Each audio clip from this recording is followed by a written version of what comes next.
মোৰে ভণ্টি তাইক মানে কঠীয়াতলীৰ 11 মাইলত বিয়া দিয়া হৈছিলে যোৱা এবছৰমান হৈছে। তাই প্ৰায় 2 মাহৰ পৰা নিজৰ বাপেকৰ ঘৰতে থাকে আৰু তাইৰ গিৰিয়েকজন 2 মাহৰ পৰা ইয়াতে আছিলে। তেওঁ কিবা ইয়াতে কাম বন কৰি থাকে, হাজিৰা কৰি থাকে। যোৱা সপ্তাহ তেওঁ ঘৰত গৈছে।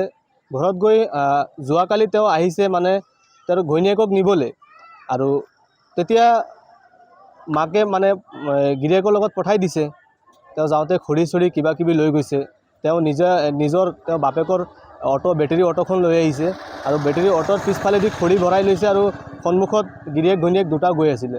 ঠিক ডবকা বাইপাছ যেতিয়া পাইছে, ডিফু বাইপাছতে তেওঁলোক দুটাৰ মাজত মানে কিবা এটা বাকবিতণ্ড হৈছে, কাজিয়াৰ সূত্ৰপাত ঘটিছে টকা 500ৰ কাৰণে। তেওঁ বোলে ইয়াত কিবা কাম কৰি আছিলে আৰু টকা 500 কাৰোবাৰ তাত মানে থাকি গ'ল চাগে আৰু সেই 500 টকা লৈ পেলাই পত্নীৰ লগত মানে কিবা তৰ্ক বিতৰ্ক কৰি আছিলে। তাই লগে লগে মাকক ফোন কৰিছিলে। মাকক ফোন কৰি পেলাই ক'লে এনেকা তেওঁ কাজিয়া লাগি আছে। মাকে বুজাই দিলে, যিহেতু ডবকালৈ গুচি গ'ল তেওঁ ফোনতে বুজাই দিলে, দুইটাকো বুজাই দিলে। ঠিক কঠীয়াতলীৰ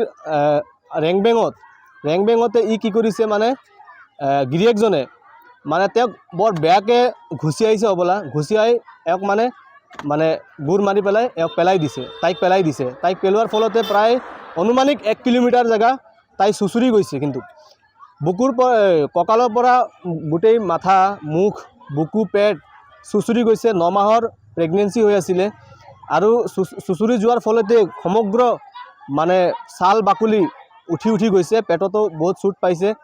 লগে হস্পিটেললৈ স্থানীয় ৰাইজ কেইজনমানে মানে হস্পিটেলত পঠাইছে। গিৰিয়েক ঘৈণীয়েক দুটাকো পঠাইছে। মানে কি কৰিছে, গাড়ীখনত মানে যেতিয়া ঘটনাটো সংঘটিত কৰাৰ পাছত মানে সি এক্সিডেণ্টৰ মানে এক্সিডেণ্ট বুলি মানে তেওঁ মানে কৰিব বিচাৰিছিলে। কিন্তু মানে যেতিয়া মানে পৰিয়ালৰ মানুহ আপোনাৰ তাইক যেতিয়া কঠীয়াতলী হস্পিটেললৈ লৈ যোৱাৰ পাছত মানে তাৰ পৰা ডক্টৰে দেখি পেলাই লগালগ মানে ৰেফাৰ কৰিছে নগাঁৱলৈ। নগাঁও এজেড যোৱা হৈছে আৰু এজেড যোৱাৰ পাছত ডক্টৰে দেখি পেলাই অলপ ট্ৰিটমেণ্ট কৰি পেলাই কৈছে সম্ভৱ নহয়, আপোনালোকে গুৱাহাটীলৈ লৈ যাওক। গুৱাহাটী ৰেফাৰ কৰি দিছে। জাগিৰোড পাওঁ অৱস্থাতে মানে ঢুকাই থাকিলে। তাৰপিছত তাৰ পৰা লৈ আনাতে মানে কি কৰিছে, হাজবেণ্ডজন আৰু তাৰ পৰিয়ালৰ লোকসকল মানে এই স্থানৰ পৰা পলায়ন কৰিছে।